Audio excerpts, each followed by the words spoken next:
श्रीमन्महागणाधिपतये नमः.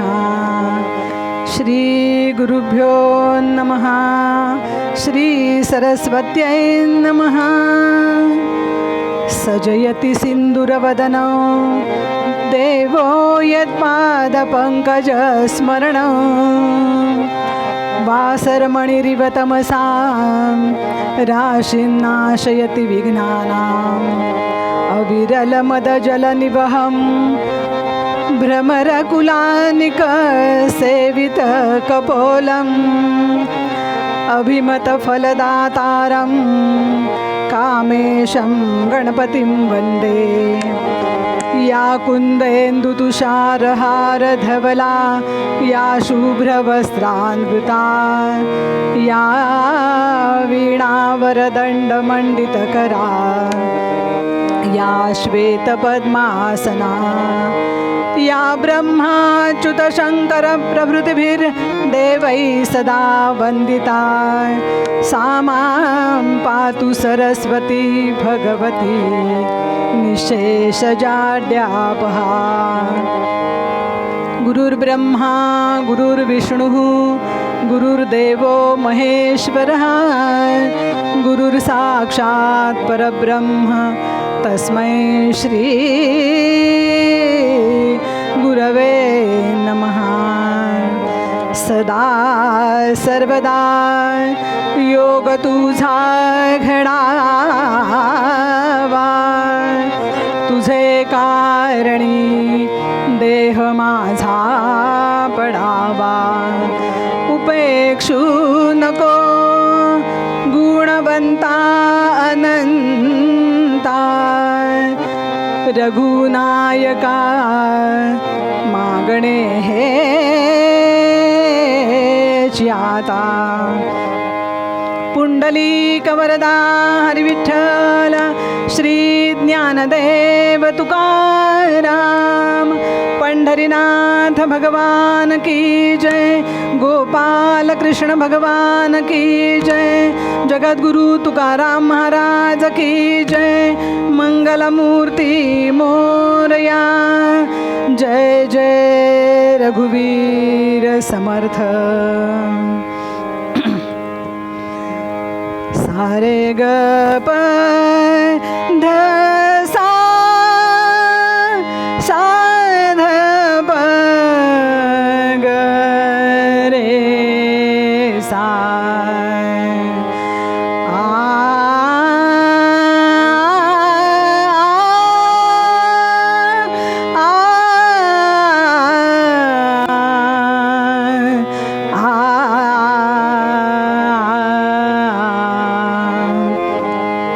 हरि जय जय राम राम कृष्ण हरि. हरि जय जय राम राम कृष्ण हरि.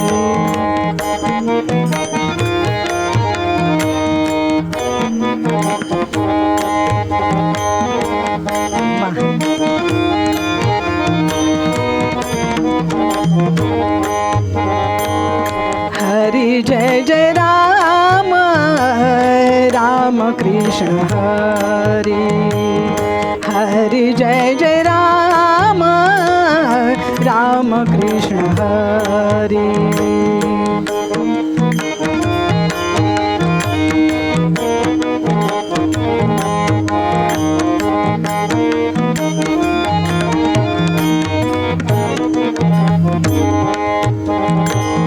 नवनीरदसम नवनीत प्रिय नवनीरदसम नवनीत प्रिय नवल विनोद विहारी कृष्ण हरि. नवल विनोद विहारी कृष्ण हरि. हरि जय जय राम राम कृष्ण हरि.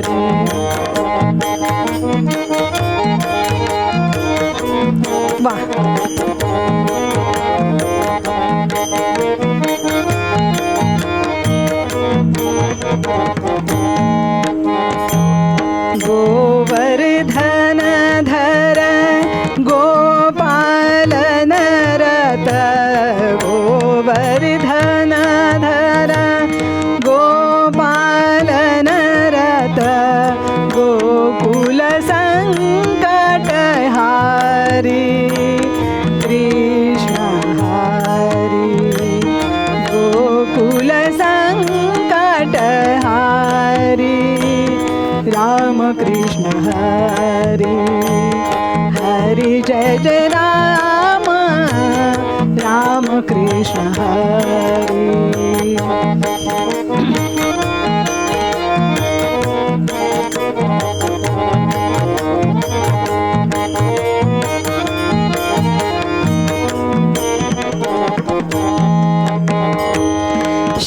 शरणागत दीना चरणी नेई शरणागत दीना चरणी नेई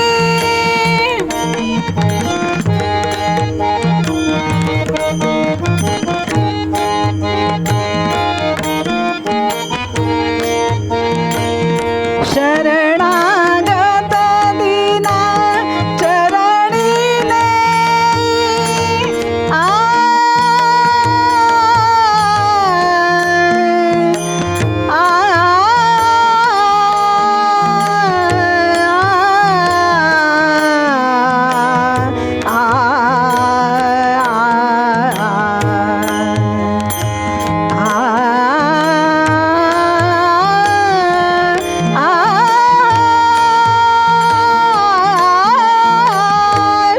शरणागत दीना चरणी नेई करुणा दृष्टी निहारी करुणा दृष्टी निहारी हरि जय जय राम राम कृष्ण हरी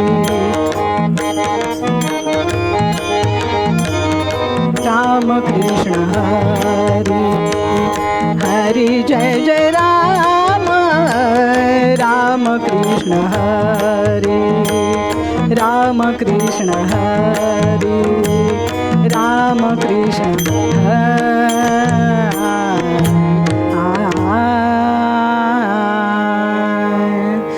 हो राजा राम चरणी लक्ष लागो सीताराम चरणी लक्ष लागो रे राजा राम चरणी लक्ष लागो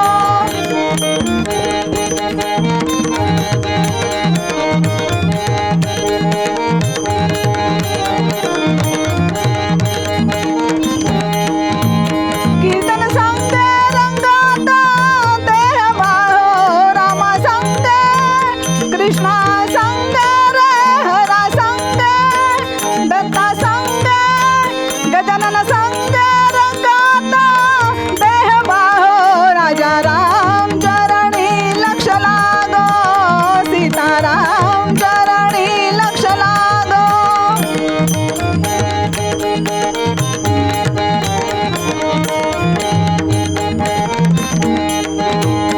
सद्रूप चिन्मय नारायण रूप ध्याऊ हो तन्मय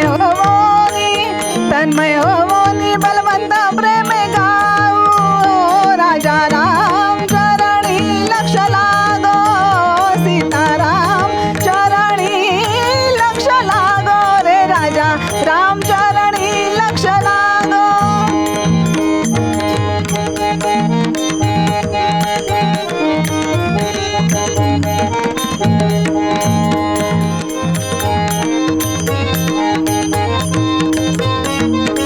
देह बाहो राजा राम चरणी लक्ष लागो सीताराम चरणी लक्ष लागो सीताराम चरणी लक्ष लागो म्हणा राम राम राम राम सीताराम सीताराम राम राम राम राम सीताराम सीताराम राम राम राम राम सीताराम राम राम राम राजा राम सीताराम राम राम राम राजा राम सीताराम राम राम राम राजा राम सीताराम राम राम राम राम सीताराम सीताराम राम राम राम राम सीताराम सीताराम राम राम राम राजा राम सीताराम राम राम राम राम सीताराम सीताराम राम राम राम राम सीताराम सीताराम राम राम राम राम सीताराम सीताराम पुंडलिक वरदा हरी विठ्ठल श्री ज्ञानदेव तुकाराम पंढरीनाथ भगवान की जय मंगलमूर्ती मोरया जय जय रघुवीर समर्थ.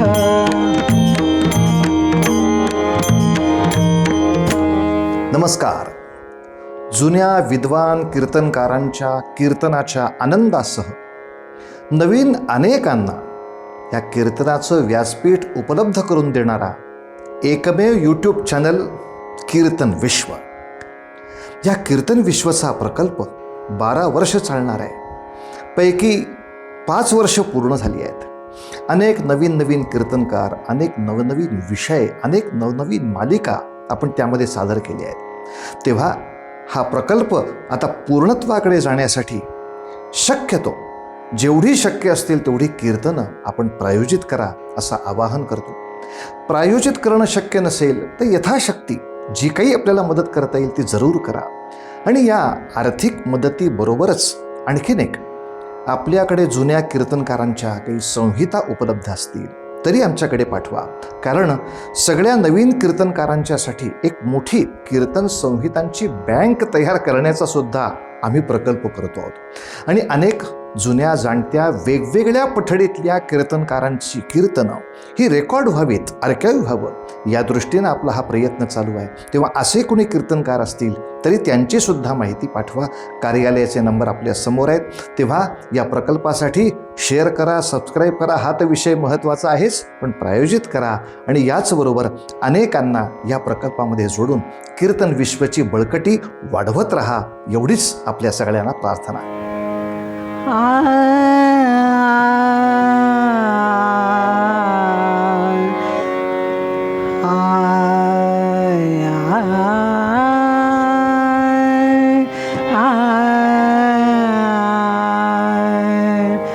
जाचे वर्णी ताप वाडे, जाचे वर्णी ताप वाडे.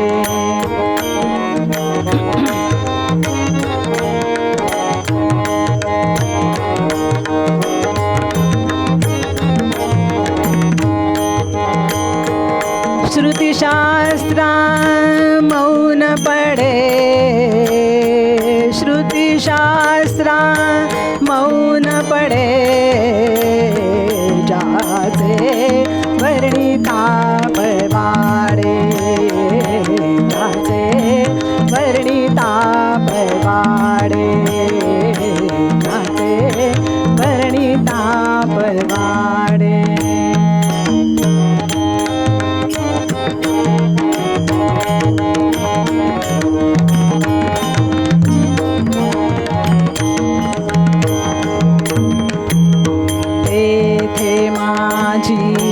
वाचा किती, तेथे माझी वाचा किती. पुरे करावया स्तुती, पुरे करावया स्तुती. जाचे वर्णी ताप वाडे, जाचे वर्णी ताप वाडे, जाचे.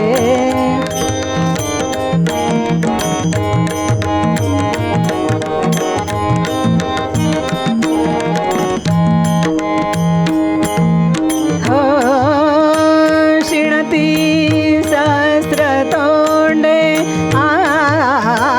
शिणती सहस्र तोंडे. फणिशेषा ऐसी धेंडे, फणिशेषा ऐसी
पवाडे हो ज्याचे वर्णिता पवाडे हो ज्याचे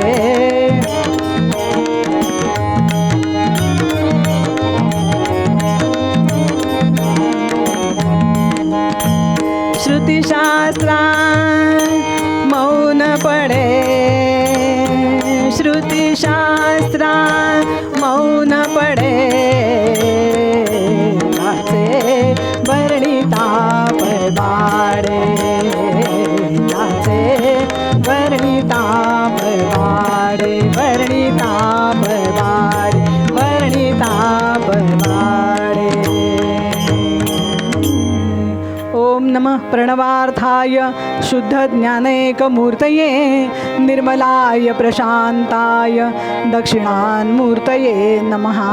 निधये सर्वविद्यानां विषसे भवरोगिणां गुरवे सर्वलोकानां दक्षिणान्मूर्तये नमः. श्री नृसिंह सरस्वती स्वामी महाराज की जय. मंगलमूर्ती मोरया. जय जय रघुवीर समर्थ.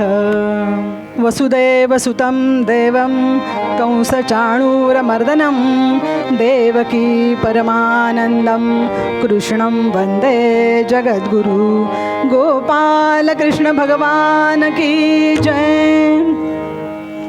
मंडळी, आजचा निरूपणाचा अभंग जगद्गुरु तुकाराम महाराजांचा आहे. महाराजांचं वर्णन म्या पामराने काय करावं बरं. अहो, जे सदेह वैकुंठाला गेलेत ते तुकाराम महाराज. एखाद्या उत्तम कीर्तनकाराने जर आपल्या कीर्तनामध्ये महाराजांचे अभंगच घेतले नाहीत, महाराजांचे शब्दच घेतले नसतील, तर त्याला कीर्तनच म्हणता येणार नाही. असा ज्यांचा थोर अधिकार, ते थोर संत जगद्गुरु तुकाराम महाराज, त्यांचा अभंग आत्ता मी निरूपणाकरता घेतला आहे. ते म्हणतायत, ज्याचे वर्णिता पवाडे श्रुतिशास्त्रा मौन पडे तेथे माझी वाचा किती पुरे करावया स्तुती. शिणती सहस्र तोंडे फणी शेषा ऐसी थेंडे तेथे माझी वाचा किती पुरे करावया स्तुती. तुका म्हणे मही पत्र सिंधू न पुरे शाई तेथे माझी वाचा किती पुरे करावया स्तुती. जगद्गुरु तुकाराम महाराज की जय. महाराज अभंगामध्ये म्हणतात, ज्याचे वर्णिता पवाडे श्रुतिशास्त्रा मौन पडे. अहो, ज्याचं म्हणजे भगवंताचं वर्णन करायला श्रुतिशास्त्रांना सुद्धा शब्द सुचले नाहीत बरं. ते म्हणतात, किती प्रकाराने भगवंताचं वर्णन करायचं. मूर्तिरूपाचं वर्णन, गुणरूपांचं वर्णन, त्यांच्या औदार्याचं वर्णन, त्यांनी दिलेल्या ऐश्वर्याचं वर्णन, त्यांच्या उपकारांचं वर्णन, त्यांनी केलेल्या उपदेशाचं वर्णन, त्यांनी केलेल्या सेवेचं वर्णन, त्यांनी केलेल्या मदतीचं वर्णन. किती प्रकाराने म्हणून करणार त्यांचं वर्णन आपण. एवढं वर्णन करूनसुद्धा शेवटी शिल्लक राहतं आहे. त्यांचं वर्णन कधी संपतच नाही आहे असं महाराज म्हणत आहेत.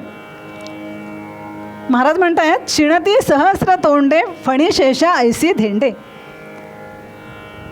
5 फण्यांचा नाग आपण बघितला असेल, 10 फण्यांचा नाग बघितला असेल, पण सहस्र तोंडाने ज्यांची स्तुती करतो ती सुद्धा कमी पडते असं महाराज वर्णन करतायत. आणि शेवटच्या चरणामध्ये महाराज असं म्हणतायत की तुका म्हणे मही. हा मही शब्द इथे महीपत्र असा शब्द आहे, कारण तो तालात बसायला पाहिजे म्हणून मही. तुका म्हणे मही. महीपत्र सिंधू नपुरे शाही असा शब्द आहे तो. तर संपूर्ण पृथ्वीचा कागद केला म्हणे, जमिनीचा कागद केला आणि समुद्राच्या पाण्या एवढी शाही जरी केली तरी भगवंताचं वर्णन पूर्ण होणार नाही बरं मंडळी. इतकं अगाध भगवंताचं वर्णन आहे. आपण एक एक रूपानं बघूयात. प्रथम मूर्तिरूपाचं वर्णन बघूया. एकदा आम्ही सहज पंढरपूरला गेलो. तिथे पांडुरंगाची आणि रुक्मिणी मातेची मूर्ती अशी सुंदर सजवली होती म्हणून सांगू, नुसतं मूर्तीकडे पाहत बसावं. आहा हा हा असेच शब्द येतात तोंडामध्ये. आणि संतांचंही असंच झालं बरं का मंडळी. आणि मूर्तीकडे पाहता पाहता ध्यानमग्न व्हायचे संत आणि ते अभंगावातून वर्णन करायचे. राजस सुकुमार मदनाचा पुतळा राजस सुकुमार मदनाचा पुतळा राजस सुकुमार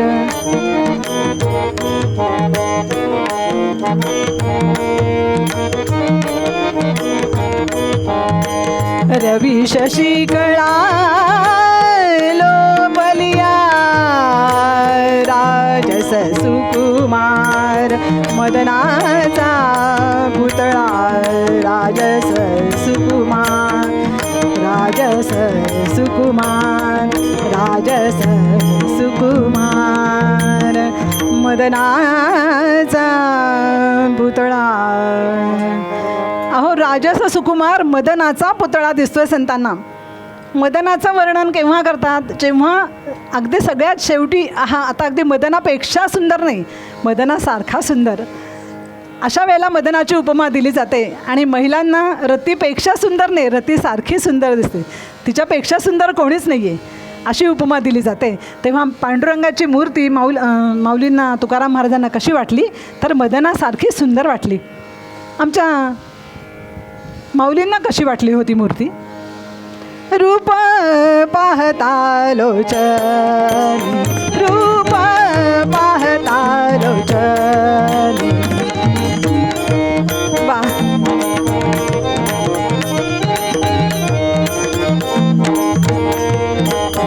रूप पाहता लोचनी सुख झाले हो साजणी सुख झाले हो साजणी तो हा विठ्ठल बरवा तो हा विठ्ठल बरवा विठ्ठल बरवा विठ्ठल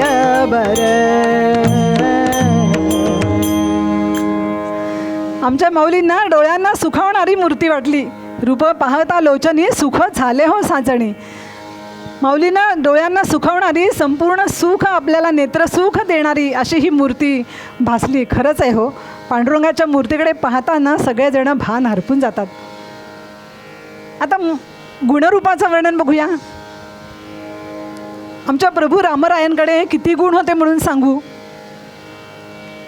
षड्गुणेश्वर संपन्न भगवंत म्हणतात. आमच्या रामरायांचं बंधुप्रेम बघा. आपण करतो का त्यांच्यासारखं बंधुप्रेम? नाही करत. करत असाल तर चांगली गोष्ट आहे, पण आपण नाही करत. मग रामरायासारखं बंधुप्रेम बघा, त्यांच्यासारखं मातृप्रेम बघा, त्यांच्यासारखं पितृप्रेम बघा. अहो त्यांनी केलेल्या शत्रूवरचं प्रेमसुद्धा बघा. त्यांनी रावणाला अनेक वेळा समजावून सांगितलं की बाबा रे, सीतेचं नाच सोडून दे, तिला सोडून दे. पण त्याने ऐकलं नाही. त्याला जे करायचं तेच त्याने केलं. पण म्हणून रामरायांचं प्रेम कमी झालं नाही हो. भगवंताच्या लीलेचं वर्णन बघा. भगवंताच्या अनेक लीला आहेत, किती म्हणून सांगू. एक एक लीला वर्णन करताना पूर्वरंगसुद्धा संपून जातील. भगवान गोपालकृष्ण जन्माला आल्याबरोबर त्याने बंदीशाळेमध्ये लीला केली. वसुदेवांच्या बेड्या, हातातल्या पायातल्या बेड्या तुटल्या, कारागृहाच्या दरवाजांचे कडी-कुलप निघाली. आणि भगवंताला घेऊन जेव्हा वसुदेव निघाले गोकुळामध्ये, तेव्हा यमुना दुथडी भरून वाहत होती. तसाच वसुदेवांनी प्रवेश केला. पण भगवंतांनी आपल्या उजव्या पायाचा अंगठ्याचा स्पर्श जेव्हा यमुनेला केला ना, तेव्हा नदीसुद्धा दुभंगली हो, आणि वसुदेवांना वाट करून दिली. इतक्या जन्माला आल्याबरोबर भगवंतांनी लीला कराव्या. पुढे गोकुळात गेल्यावर तिथे पुतनेचा वध केला, शकटासुराचा वध केला, बकासुराचा वध केला, अघासुराचा वध केला. किती म्हणून लीला सांगायच्या. अहो 8 वर्षाचे असताना भगवंताने गोवर्धन आपल्या करांगोळीवरती उचलून धरलाय. आपल्या मामाला म्हणजे कंसाला 8 वर्षाचा असतानाच ठार मारले. अशा अनेक लीला भगवंताने कराव्या. गोपींबरोबर रासक्रीडा करावी. किती म्हणून लीलेचं वर्णन करायचं. भगवंताच्या अवतार्याचं वर्णन बघूया. सगळं आपल्याला थोडं थोडं टचअप करून जायचं आहे प्रत्येकाला, कारण सगळं वर्णन करणं शक्यच नाही आहे. कारण भगवंत अनाम आहे, त्याचं वर्णन संपत नाही आहे. भगवंताच्या औदार्याचं वर्णन करूया. बघू भगवंत त्यांचे बालपणीचे मित्र सुदामा भगवंताकडे भेटायला म्हणून गेले होते. काय नेलं हो त्यांनी? मूठभर पोहे. ते सुद्धा न्यायला त्यांच्याकडे डबा नव्हता का एखादी पिशवी नव्हती. आपल्या फाटक्या वस्त्रामध्येच 2 गाठी अजून वाढवल्या, त्याच्यात ते पोहे बांधले आणि गोपालकृष्णांच्या भेटीला गेले. तिकडे गेल्यावरती त्या मूठभर पोह्याच्या बदल्यात भगवंताने आपल्या नगरीसारखी सोन्याची नगरी सुदामदेवांना बांधून दिली. केवढं औदार्य त्यांचं बघा. द्रौपदीने भगवंताच्या हाताला करांगोळीला जेव्हा लागलं, करांगोळी कापली गेली, तेव्हा भगवंत आपल्या ताईकडे म्हणजे सुभद्रेकडे गेले. हो ताई ताई मला लागले जरासं बांध ना काहीतरी वस्त्र. सुभद्रा म्हणते, दादा कान्हा, अरे माझ्याकडे तुला बांधायला वस्त्रच नाही आहे. पैठणी आहेत, शालू आहेत, शेले आहेत, पण तुला बांधायला वस्त्रच नाही आहे रे. भगवंत तसेच उठले आणि द्रौपदीच्या महाली गेलेत. आणि द्रौपदीला हात दाखवता क्षणी तिने पटकन आपल्या शेल्याचं उपरणाचं एक टोक फाडलं आणि भगवंताला बांधलं. आणि भगवंताने त्याच्या बदल्यात काय दिलं हो? भगवंत आपल्या भक्ताचं किंवा नातेवाईकांचं तर नाहीच नाही, आणि भक्ताचं ऋण हे ठेवत नसतो, लगेच व्याज परत करत असतो. ज्या वेळेला महाभारतामध्ये दुःशासनाने द्रौपदीला भर सभेमध्ये खेचून आणली, तिच्या वस्त्राला हात घातला, तेव्हा मात्र भगवंताने अनेक वस्त्र पुरवली. वस्त्र ओढता ओढता ओढता ओढता दुःशासन दमून गेला, थकून गेला, धडपडत खाली पडतोय, उठतोय, परत वस्त्र ओढतोय, पण वस्त्र संपली नाहीत मंडळी. इतकी वस्त्र भगवंताने पुरवली. असं हे भगवंताचं औदार्य आहे. भगवंताचे उपकार बघूयात. अनेक उपकार, अनंत उपकार भगवंताचे आपल्या सर्वांवरती आहेत. छोटंसं उदाहरण सांगू का? आपल्याला भगवंताने पूर्ण देह दिला आहे, संपूर्ण. एखादी कुठे करंगळी कमी आहे का, एखादा अंगठा कमी आहे का, कुठे हात कमी आहे का, अर्धाच हात आहे का, असं नाही. आपल्याला सगळा देह दिलेला आहे. आपण गेलो होतो का मागायला भगवंताकडे? नाही, पण हे त्याचे उपकार आहेत आपल्यावरती. आपल्याला संपूर्ण देह त्याने दिला आहे. एवढं मोठं आयुष्य आपल्याला त्याने दिले. हे भगवंताचं औदार्य आहे. हे भगवंताचे आपल्यावरती उपकार आहेत. आपल्याला स्वच्छ हवा दिली आहे, शुद्ध अन्न दिले. आता तुम्ही म्हणाल सध्या कुठे शुद्ध अन्न मिळतं, पण पूर्वीचे लोक शुद्ध अन्न खाऊन 100 पार केलेली अनेक लोकांनी. आता आपल्याला मिळत नाही, तो आपला भाग, आपला नशीब म्हणूया आपण, पण भगवंताने सगळं दिलेलं आहे आपल्याला. डोळ्याने बघतो ध्वनी परिसतो, कानी पदी चालतो, जिव्हेने रस चाखतो, मधुरही वाचे आम्ही बोलतो, हाताने बहुकाम साल करीतो, विश्रांतीही घ्यावया, घेतो झोप सुखे फिरून उठतो, ही ईश्वराची दया. गोपाल कृष्ण भगवान की जय. मी भगवंताच्या उपकाराचं वर्णन करत होते मंडळी. डोळ्याने बघतो ध्वनी परिसतो. आपण डोळ्याने छान बघतो की नाही? सगळं निसर्ग सौंदर्य बघतो, नाही त्या गोष्टी पण बघतो, पण आपण डोळे मागायला गेलो होतो का भगवंताकडे? पण त्यांनी दिलेत आपल्याला. डोळ्याने बघतो ध्वनी परिसतो, कानाने सगळं ऐकतो. बहिरेपणा असतो का ना कोणाकोणाला, पण जनरली सगळ्यांना ऐकायला येतं व्यवस्थित. पायाने चालतो, रात्री झोप घेतो, आणि पुन्हा दिवस झाल्यानंतर आपण उठून बसतो. दिवस उगवल्यानंतर आपलाही दिवस उगवतो. ही कुणाची कृपा आहे मंडळी? नाही तर कोणी कोणी झोपेतच आउट. ही त्या भगवंताची कृपा आहे. ही त्या भगवंताचा आपल्यावरती असलेला उपकार आहे. मग असे अनंत उपकार आपल्यावरती भगवंतानी केलेत. एकदा मंगळवेढ्याला, पंढरपूरजवळ गाव आहे मंगळवेढा नावाचं, त्या मंगळवेढ्याला मोठा दुष्काळ पडला होता. आणि त्या दुष्काळामध्ये सगळे लोक अन्नान्न मरायला लागले. हो, जसं प्लेगच्या साथीमध्ये माणसं मरत होती ना, त्या प्रकाराने सगळे मरायला लागले. आणि त्या गावामध्ये दामाजी पंत नावाचे संत राहत होते. हे दामाजी पंत बादशाहचे नोकर होते. त्यांच्याकडे बादशाहचा अन्नधान्याचा कोठारा, असं 2 कोठारं ठेवलेली होती. रक्षणाकरता म्हणून दामाजी पंतांची नेमणूक केलेली होती. आणि दामाजी पंतांनी ती कोठारं सगळीच्या सगळी लुटवून टाकली, गोरगरिबांना वाटून टाकली. घेऊन जा, तुम्हाला ज्याच्यात जे नेता येईल शक्य आहे तसं घेऊन जा. आणि मंडळी चुगली या बादशापर्यंत गेली आणि मग मात्र दामाजी पंतांना बोलवायला नोकर आले त्यांना घेऊन जायला. आणि दामाजी पंतांनी ओळखलं की आता आपलं काही खरं नाही, काय होईल का, आपण परत येऊ का नाही हे आपल्याला माहिती नाही. आणि म्हणून भगवंतासमोर गेले, भगवंताला हात जोडले आणि म्हणाले, भगवंता हे मी तू सांगितलंस म्हणून केलं बरं, पण आता माझं काय करायचं हे तुझं तूच ठरव.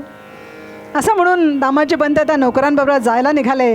आणि दामाजी पंत बिदरच्या बादशाकडे पोहोचायच्या आत भगवान गोपालकृष्णांनी काय करावं, करवती काठी धोतर नेसले, बाराबंदी घातली आहे, डोक्याला मुंडासं बांधलंय, हातात काठी घेतली घुंगराची आणि बिदरच्या बादशाकडे जाऊन मोहरांची थैली उपडी केली. हे दामाजी पंतांनी पाठवले, मोजून घ्या मोहरा. खळखळा ओतल्या मोहरा,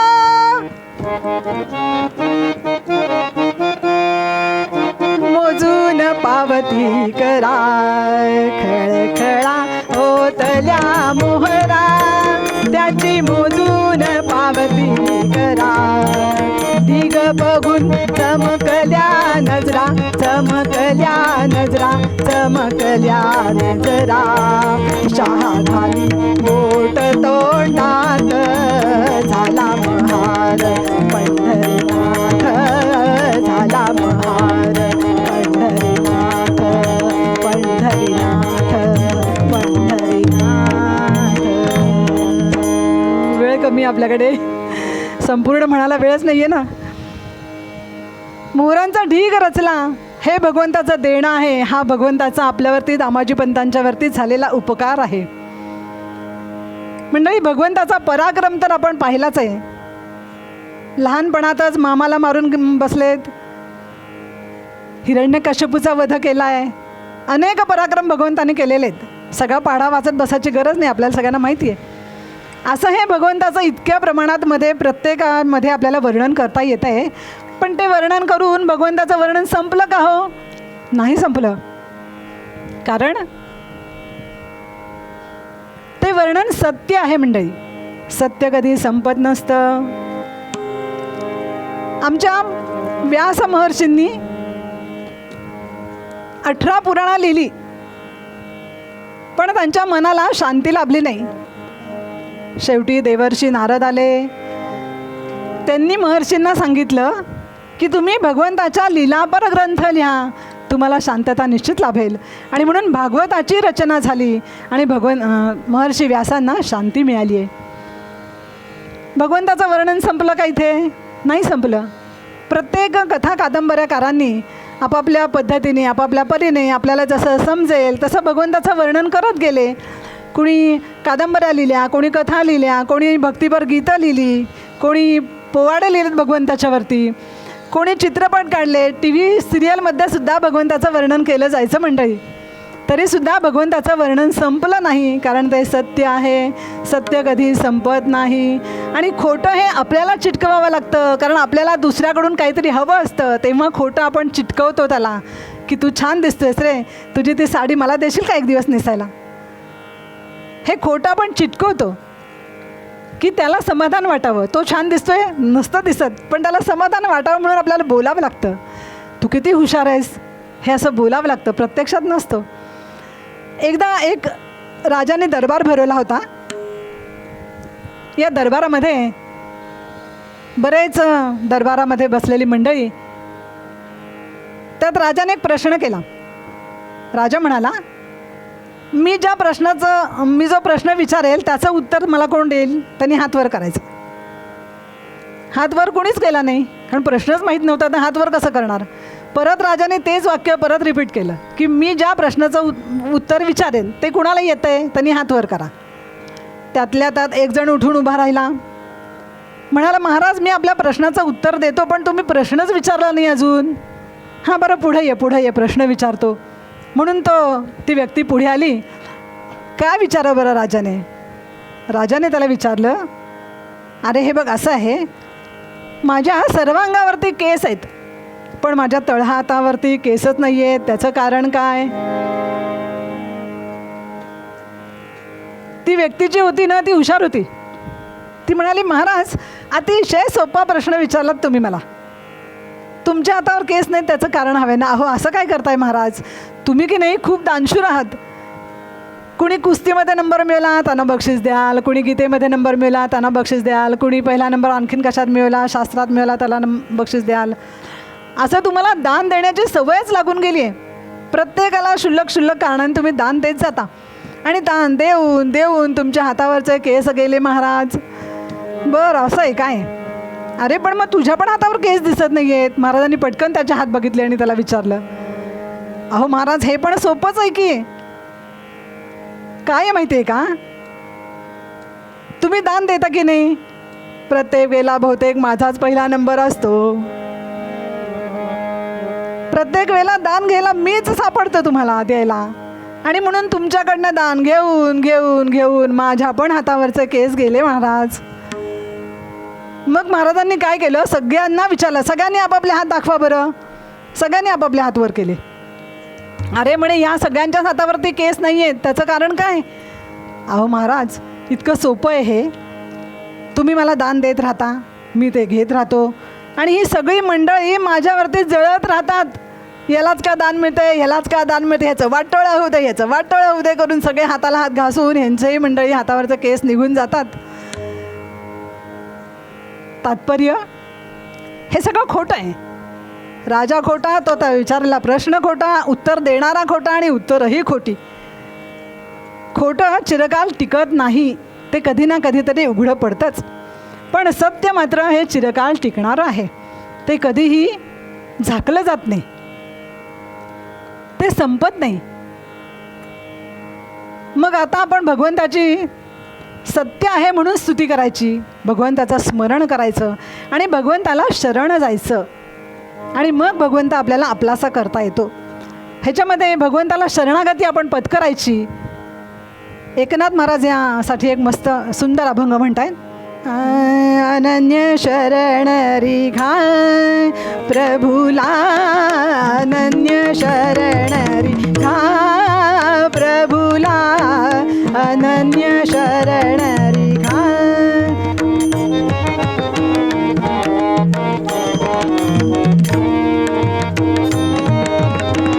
अरण्य शरण रिघा प्रभुला, अनन्य शरण रिघा. तारक तो जगदीश्वर मानून, तारक तो जगदीश्वर मानून, देणार नाही दगा प्रभुला, अनन्य शरण रिघा प्रभुला, अनन्य शरण रिघा, अनन्य शरण रिघा, अनन्य शरण रिघा प्रभुला. त्या प्रभूला आपल्याला अनन्य शरण रिघा म्हणून त्याला शरणागती पत्करायचे, आणि मग त्याचे जेव्हा आपण नामस्मरण करू, त्याची स्तुती करू, तेव्हा तो भगवंत आपल्याला आपलासारखा आपल्याला त्याच्या पदरामध्ये घेईल. हाच आशय आजच्या मूळ अभंगामध्ये जगद्गुरू तुकाराम महाराज आपल्याला सांगतायत.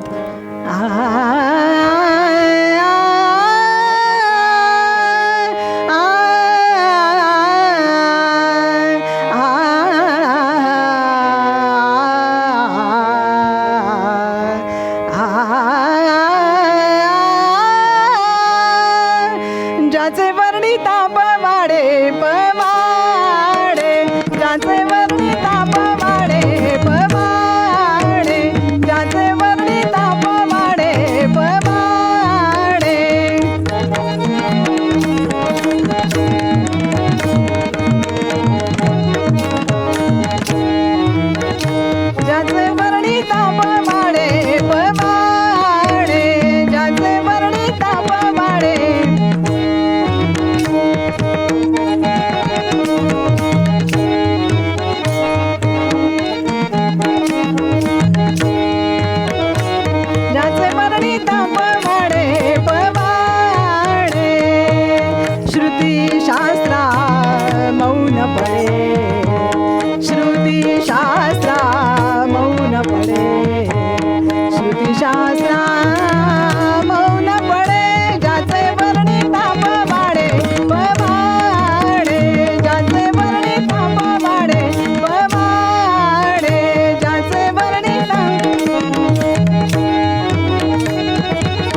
कीर्तन परंपरेप्रमाणे थोडंसं भजन करूया.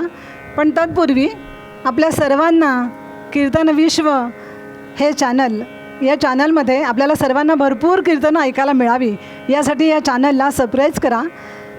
तन मन धनाने योगदान आपलं अपेक्षित आहे.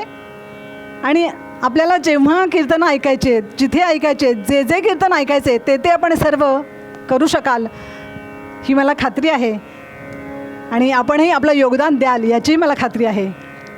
कीर्तन परंपरेप्रमाणे आपण थोडंसं भजन करू आणि मग सुंदरसा कथाभाग ऐकूया. जय जय मुरलीधरं देवं वंदे द्वारकाधीशं. जय जय मुरलीधरं देवं वंदे द्वारकाधीशं. जय जय मुरलीधरं देवं वंदे द्वारकाधीशं. जय जय मुरलीधरं देवं वंदे द्वारकाधीशं. जय जय मुरलीधरं देवं वंदे द्वारकाधीशं. जय जय मुरलीधरं देवं वंदे द्वारकाधीशं. जय जय मुरलीधरं देवं वंदे द्वारकाधीशं. जय जय मुरलीधरं देवं वंदे द्वारकाधीशं. जय जय मुरलीधरं देवं वंदे द्वारकाधीशं. गोपाल कृष्ण भगवान की जय. जगद्गुरु तुकाराम महाराज की जय. मंगलमूर्ती मोरया. जय जय रघुवीर समर्थ.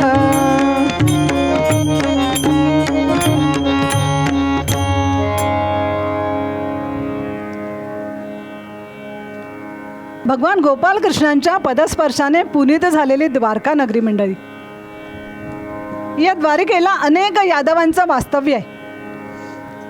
तिथे सत्राजित नावाचा एक यादव राहत होता. हा यादव अतिशय श्रीमंतामध्ये गणला जायचा. त्याचं एक मोठं कारण आहे. हा सत्राजित सूर्यनारायणाचा उपासक होता. आणि सूर्यनारायणाचा उपासक असल्यामुळे या सूर्यनारायणाने त्याला त्याची भक्ती बघून त्याच्यावरती प्रसन्न झाले आणि एक मणी, सेमंतक नावाचा मणी देऊ केला. हा भगवान सूर्यनारायण सत्राजिताने रोज त्याची उपासना करावी, त्याला रोज अर्घ्य द्यावं. पूर्वेच्या देवा तुझे सूर्यदेव नाम. पूर्वेच्या देवा तुझे सूर्यदेव नाम.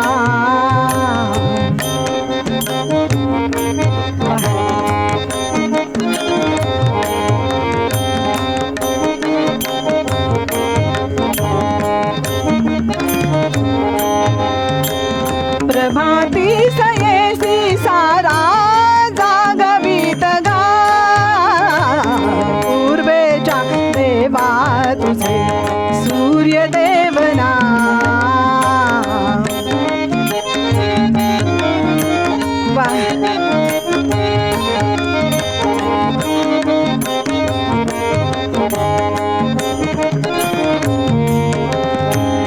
पत्र पुष्पदानाची रे तुला नसे आस. पत्र पुष्पदानाची रे तुला नसे आस.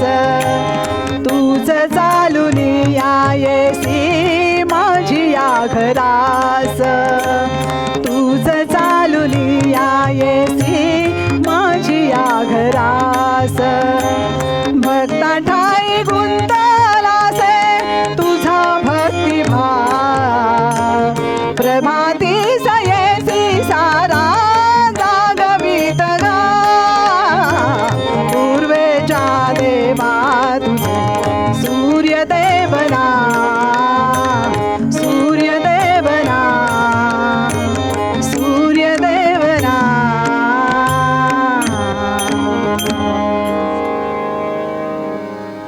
हा पूर्वेचा देव म्हणजे भगवान सूर्यनारायण. हो मंडळी, बिन बुलाय मेहमान म्हटलं तर वावगं ठरणार नाही. आपण बोलायला जातो का त्याला रोज यावं लागतं, त्याचा तो येतो की नाही. हेच आपण सत्यनारायणाची पूजा करा. नवग्रहांना आमंत्रण करावं लागतं तेव्हा नवग्रह येतात. वास्तुशांत पूजा करा, नवग्रहांना आमंत्रण करावं लागतं तेव्हा ते येतात. पण भगवान सूर्यनारायण मात्र रोज आपल्याला सुंदर प्रकाश देतो, हवा देतो शुद्ध. असा हा सूर्यनारायण या सत्राजितावरती संतुष्ट होऊन त्याला समंतक मणी भेट म्हणून दिला आहे. या मण्याची मंडळी 3 वैशिष्ट्य आहेत. हा मणी जो गळ्यात धारण करेल त्याला श्वापदाचं भय राहणार नाही. या मण्यामुळे हा मणी जिथे असेल तिथे पाऊस पाण्याची सुबत्ता भरपूर असेल. आणि तिसरं असं अतिशय महत्त्वाचं आहे, सगळ्यांनी लक्ष देऊन ऐका. या मण्याच्यामुळे 8 भार सोनं रोज मिळत होतं सत्राजिताला. 8 भार कशाला म्हणतात? अहो, आत्ताच्या काळात जर एखाद्याकडे तो मणी असता, एखाद्याच्याकडे कशाला, माझ्याचकडे असता तर किती मजा आली असती की नाही. रोज सोन्याचे दागिने घालून मिरवले असते मी, पण तेवढं नशिबात नाही ना आपल्या. असो, हा सत्राजित त्यामुळे श्रीमंतामध्ये गणला जायचा. एक दिवस भगवान गोपाल कृष्णाने सभा भरवली मंडळी, आणि या सभेमध्ये सर्व यादवांना पाचारण केलं. त्याच्यामध्ये सत्राजितसुद्धा आला. कसा आला पण तो? सगळे यादव सभेमध्ये येऊन बसले आणि सत्राजित मात्र आपल्या गळ्यामध्ये तो मणी विशिष्ट प्रकारचा घालून सभेमध्ये आला. तो सभेमध्ये येतानाच सभा सगळी प्रफुल्लित झाली, सगळीकडे प्रसन्नता वाटायला लागली, सगळीकडे प्रकाश प्रकाश पसरायला लागला त्या मण्याचा. आणि सगळेजण भगवान कृष्णांकडे बघायच्या ऐवजी सत्राजिताकडे बघू लागले. असं काय एवढं त्याच्यामध्ये आहे? इतक्यामध्ये देवर्षी नारदांचं आगमन झालं. नारायण नारायण नारायण नारायण नारायण, नाम तुझे अति पावन, नाम तुझे अति पावन, नारायण नारायण नारायण.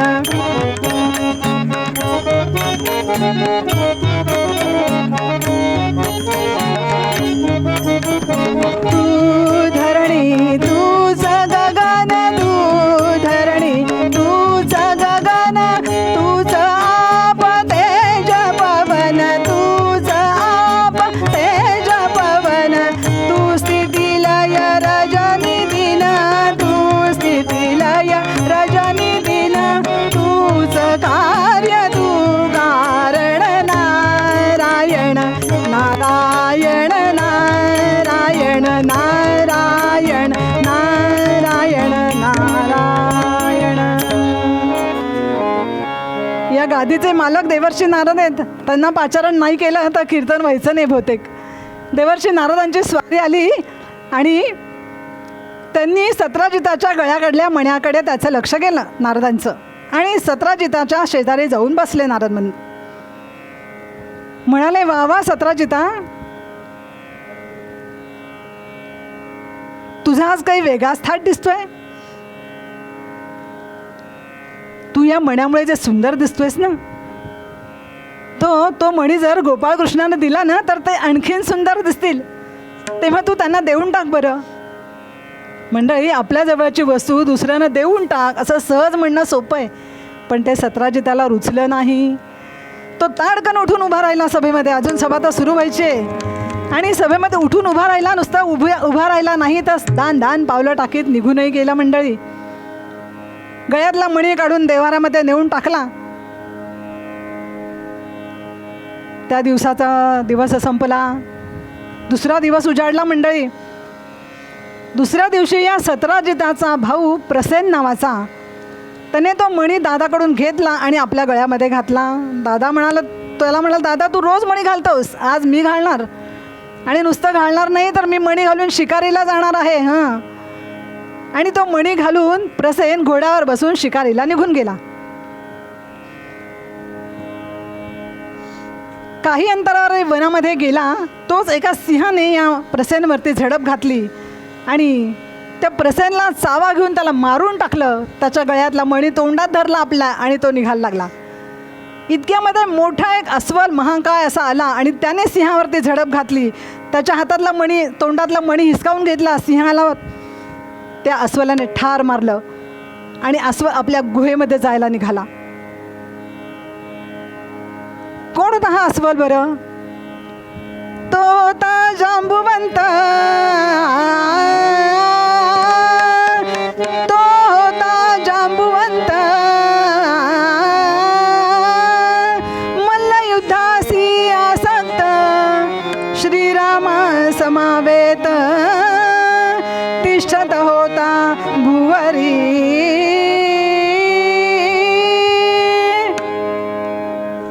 तो मंडळी जांबुवंत नावाचा अस्वल होता. महाकाय दिसत असला तरी तो श्रीरामांचा मित्र होता बरं, सखा होता. तुम्ही म्हणाल कसं काय? अहो, राम अवतारामध्ये नल, नील, जांबुवंत, अंगद, हनुमंत, सुग्रीव हे सगळे श्रीरामांचे मदतनीस होते. सीतामाईच्या शोधकार्यात त्या सगळ्यांनी मदत केलेली. आणि त्यावेळेला त्या अस्वलाला म्हणजे जांबुवंताला असं वाटायचं की माझा कधीतरी रामांच्या बरोबर 2 हात युद्ध व्हायला पाहिजे, 2 हात व्हायला पाहिजेत. आणि तसं त्यांनी रामरायांना बोलवून दाखवलं. तेव्हा रामराय म्हणाले, जांबुवंता, अरे प्रत्येकाला, प्रत्येक विषयाला, प्रत्येक कशालाही म्हणा एखादं प्रयोजन असावं लागतं कुठलं काम करायला म्हणून. तेव्हा आत्ता नको, मी पुढच्या अवतारमध्ये तुझी ही इच्छा पूर्ण करेन. तो विषय तिथे संपला. इकडे प्रसन्न गेलेला तो परत आला नाही म्हणून सत्राजिताला काळजी वाटू लागली. सकाळी गेलेला माझा भाऊ गळ्यामध्ये मणी घालून गेलाय, इतका तो मणी कोणीतरी नक्की घेऊन गेला असणार आहे. कोणीतरीच कशाला, त्या काळ्यानेच, त्यानेच घेऊन गेला असेल. आपण त्याला नाही म्हटलं ना मणी द्यायला, त्या काळ्याने नक्की काटा काढलेला असणार आणि मणी घेऊन गेला असणार. इकडे काय झालं, या गुहेमध्ये जांबुवंताने तो मणी आणला आणि आपल्या छोट्या मुलीच्या पाळण्यावरती टांगून ठेवला. आता ही वार्ता सगळी सत्राजिताने गोपालकृष्णावरती चोरीचा आळ घेतलेला, ही वार्ता लगेच कानोकानी भगवान गोपाळकृष्णांना कळाली. आणि मग मात्र भगवान गोपाळकृष्णाला राहवलं नाही. त्यांनी लगेच घोड्यावरती मान टाकली आणि जंगलामध्ये भरधाव घोड्यावरती निघालेत. मागून काही सेवक त्यांच्याबरोबर निघाले. छान. आणि जंगलामध्ये गेल्यानंतर बघतायत तो प्रसन्न मरून पडलाय. काही अंतरावरती सिंह मरून पडलेला दिसला. पण या दोघांच्या मध्ये मणी कुठं सापडला नाही, कारण मणी असा तसा दिसायला नव्हताच ना, लगेच त्याची प्रभा पसरलेली असती. मणीच दिसला नाही कुठे. पण थोड्या अंतरावरती अस्वलाच्या पायाचे ठसे भगवंतांना दिसले आणि त्या ठस्यांचा मागोवा घेत घेत घेत भगवान गोपालकृष्ण गुहेपर्यंत गेले. मोठी गुहा होती तिथे. त्या गुहेच्या तोंडाशी भगवंत थांबले. आपल्या साथीदारांना परत द्वारकेत पाठवून दिलं, तुम्ही परत जा. आणि स्वतः एकटेच गुहेमध्ये गेले मंडळी.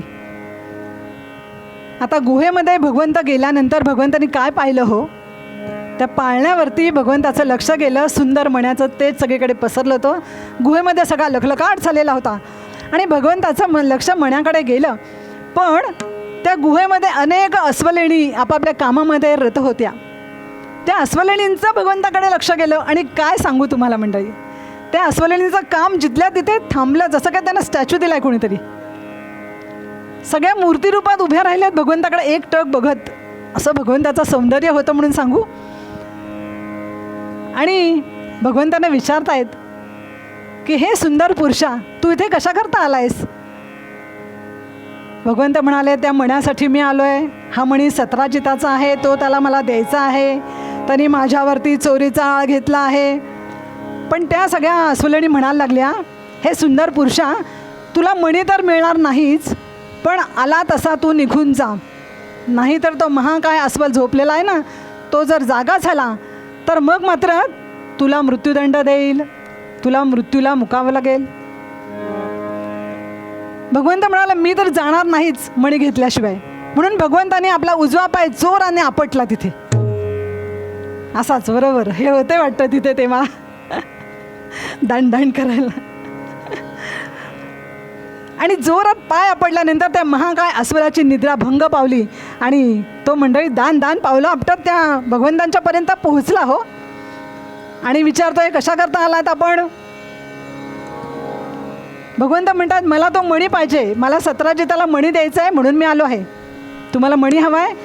मणी नेण्यासाठी माझ्याबरोबर तुम्हाला 2 हात करावे लागतील. त्याच्यामध्ये जर मी हरलो, मी अपयशी ठरलो तरच मणी तुम्हाला नेता येईल, अन्यथा नाही. भगवंत म्हणाले, असं आहे का? बरं, होऊ देत 2 हात. मग झालं. बाहुला बाहू मिळवून, बाहुला बाहू मिळवून युद्ध झाले घमासान. जांबुवंताला नाही समाधान, तेव्हा कृष्णे माया रचिली.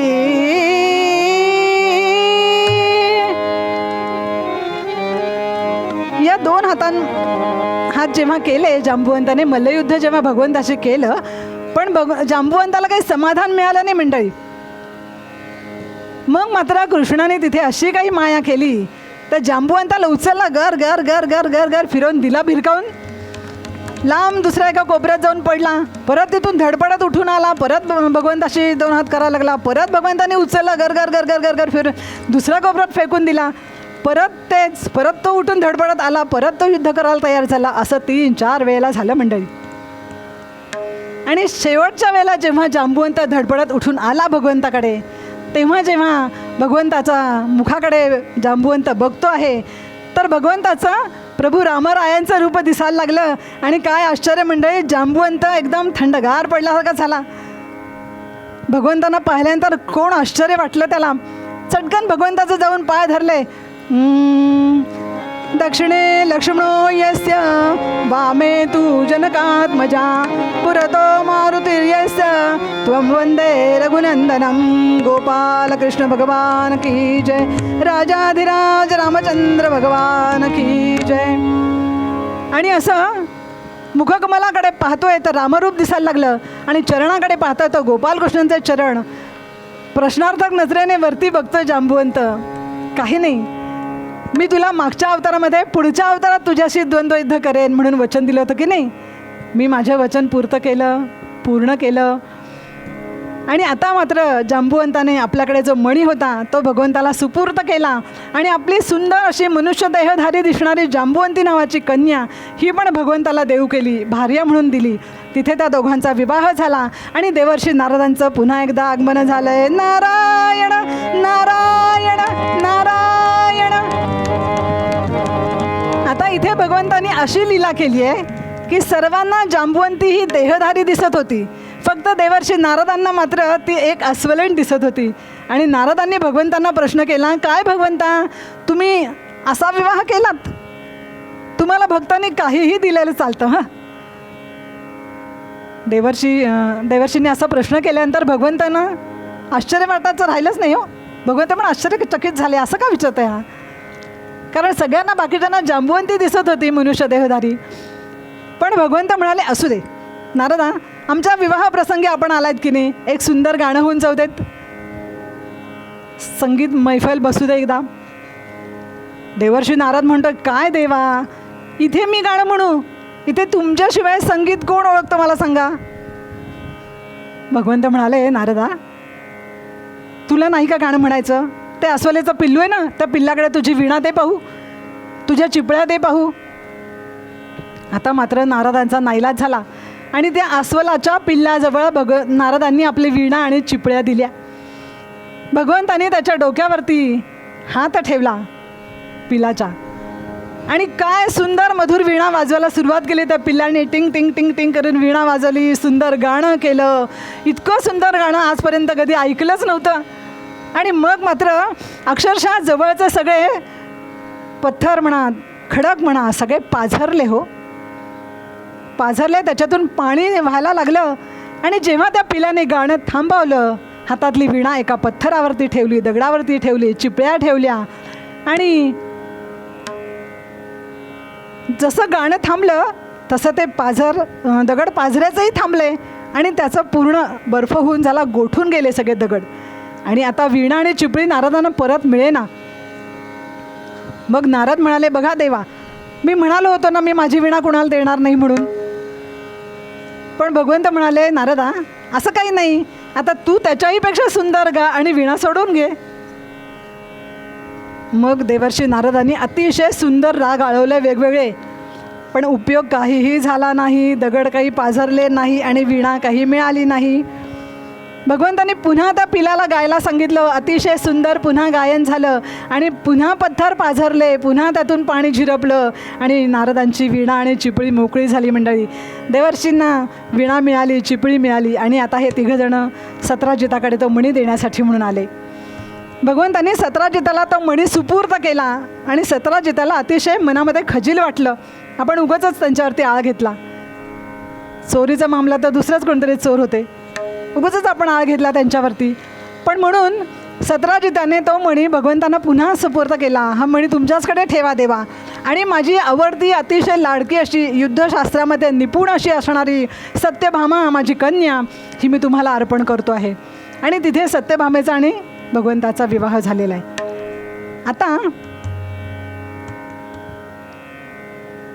त्या मण्याचा मोह एका शतधन्वा नावाचा यादवाला झाला. हा शतधन्वा यादव त्याने केलं काय, सत्राजिताला ठार मारून त्याच्याकडून तो मणी घेऊन गेला. आणि तो मणी स्वतः तर नेला नाहीच, अक्रूराच्या ताब्यात दिला आणि स्वतः लांब दूर निघून गेला. ही वार्ता देवांना कळायला वेळ लागली नाही. आणि भगवान गोपाळकृष्ण त्या शतधन्व्याच्या मागे गेले, त्याला एका सागर किनारी गाठलं आणि त्याचा तिथे वध केला. आणि मग त्या शतधन्व्याच्या जवळ त्यांना काही मणी मिळाला नाही. पुन्हा भगवान गोपाळकृष्णाने द्वारकेत येऊन एक सभा भरवली आणि त्या सभेमध्ये असं घोषित केलं, जाहीर केलं की ज्यांच्याकडे हा मणी आहे, सेमंतक मणी, तो ताबडतोब माझ्याकडे आणून द्या. मला सत्यभामेला तो मणी द्यायचा आहे. तो मणी तिच्या वडिलांचा आहे, मला त्या मण्याचा लोभ नाही. त्या सभेमध्ये अक्रूर होते बरं का, पण अक्रूराने पुढे येऊन सांगितलंच नाही. अक्रूर गपचूप मागच्या मागे निघून गेले, मण्यासहित काशीला जाऊन पोहोचले. काशीला गेल्यावरती तिकडे अतिशय सुबत्ता, हो, कारण मी आधी सांगितलं होतं मण्याचं वैशिष्ट्य, जिकडे मणी तिकडे सुबत्ता. काशीमध्ये सुंदर सुंदर घाट बांधले त्या मण्याच्या, ज्या सोन्याच्या बदल्यामध्ये पैसे मिळत होते त्याच्यातून. अनेक जणांना मदत केली अक्रूराने. आणि इकडे द्वारकेमध्ये मात्र त्यावेळेला दुष्काळ पडला मंडळी. आणि भगवंताच्या लक्षात आलं की काशीला मात्र सगळी सुबत्ता आहे, सगळं व्यवस्थित चाललं आहे, त्या अर्थी नक्की मणी आणि अक्रूर काशीला असणार.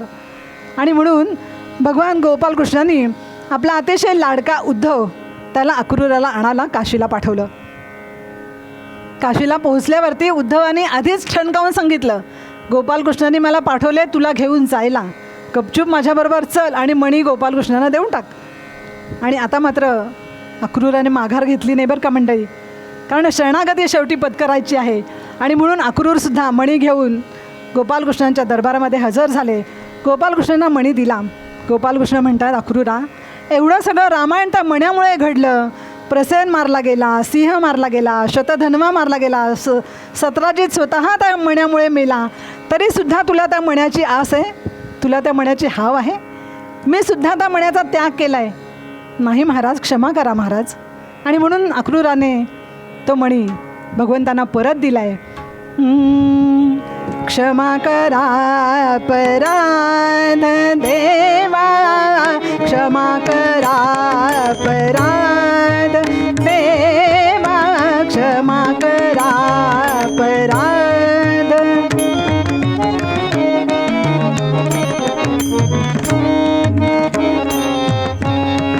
कृपाहस्त माझा मस्तकी ठेवा, कृपाहस्त माझा मस्तकी ठेवा, क्षमा करा अपराध देवा, क्षमा करा अपराध, क्षमा करा अपराध, क्षमा करा अपराध देवा. आणि अक्रूराने क्षमा मागितली आणि भगवंताने तो मणी आपल्या सत्यभामेच्या गळ्यात घातला आणि तिला सांगितलं की जेव्हा जेव्हा तुला आपल्या वडिलांची आठवण येईल तेव्हा तेव्हा या मण्याकडे बघून तुझ्या बाबांचं तू स्मरण करीत जा आणि तुला सद्गती मिळेल. आणि हाच आशय, भगवंतांना आपल्याला शरण जायचं आहे, क्षमा मागायची आहे भगवंताची, भगवंताची स्तुती करायची आहे, तरीसुद्धा ती कमी पडेल. आणि म्हणून आपण वारंवार भगवंताची स्तुती करत राहायचं, भगवंताचं वारंवार स्मरण करीत राहायचं. हाच अशा आजच्या मूळ अभंगामध्ये जगद्गुरू तुकाराम महाराज आपल्याला सांगतायत. आपण सर्वांनी मला इथे कीर्तनासाठी बोलवलं, कीर्तन विश्व चॅनल मंडळी सगळी, त्यांना धन्यवाद देते. आणि जे तुकाराम महाराजांनी मागणं मागितले, भैरवही होईल आणि मग मागणं होईल.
देची दान देगा देवा तुझा विसरण भावा गुण गाईन आवडी हेची माझे सर्व जोडी न लगे मुक्ती धन संपदा संत संग देई सदा तुका म्हणे गर्भवासी सुखे घालावे आम्हासी सुखे घालावे आम्हासी सुखे घालावे आम्हासी गोपाल कृष्ण भगवान की जय उपासनेला दृढ चालवावे भूदेव संतांस सदा नमावे सत्कर्म योगे वय घालवावे सर्वामुखी मंगल बोलवावे जय जय रघुवीर समर्थ.